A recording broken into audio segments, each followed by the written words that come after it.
Did you know that according to the International Justice Mission, nearly 2 million children will be exploited to the commercial sex trade?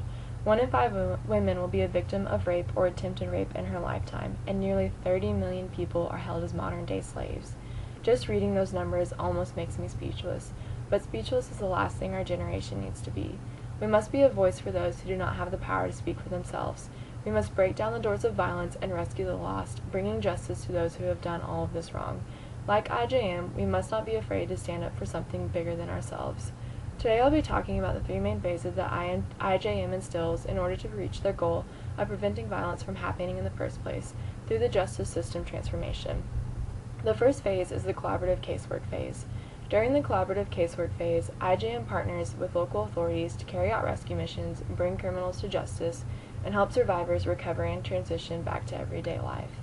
By partnering with local authorities, IJM is able to make an impact on the local level. For example, in 2012, Joseph Kony forced the displacement of countless of families as he terrorized northern Uganda. Now those who had fled are returning home to find their homes and lands stolen.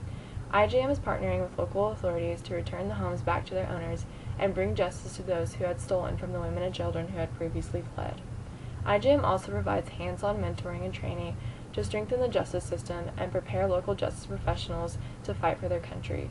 IJM is developing the world's largest force of local justice professionals who are seeking to make major changes in their home countries. Approximately 95% of IJM staff are nationals of the countries in which they carry out their work in.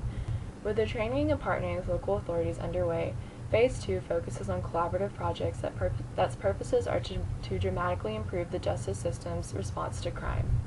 By using past experiences of individual cases during Phase 2 system reform, IJM creates projects that will help fix what is most flawed in the justice system in order to prevent what caused the individual cases.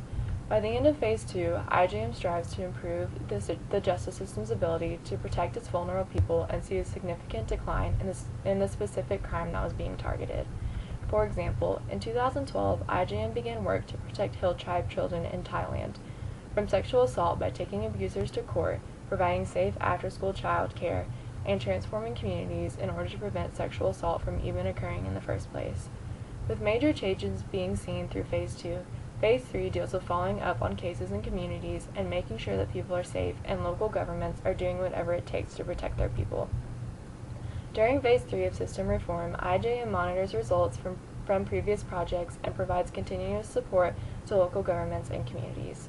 For example, after 4 years of IJM work in the Philippines, outside auditors found an incredible 79% decline in the availability of children for the commercial sex industry. IJM is a nonprofit organization with actual results. If you chose to give money to this organization or even volunteer your own time, you could feel 100% positive that your money or actions would be used towards a cause for the better because of the real results and stories.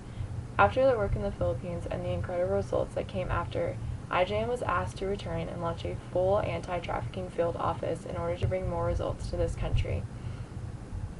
Now that all 3 phases have been covered, I hope that you are now more informed about IJM and all they do, and feel encouraged to make a difference in the growing problem of sex trafficking and modern-day slavery around the world. I know that many of us don't know the feeling of living in fear of being sold into sex slavery in a third world country, but the terrifying reality that sex trafficking is growing in the United States should be enough to push you to learn more about the different organizations like IJM who are striving to put a stop to the violence and make a change. I hope that I have opened your eyes to the reality that many choose to ignore, but our generation must be the voice that will make a difference, or who knows how drastically the numbers may grow.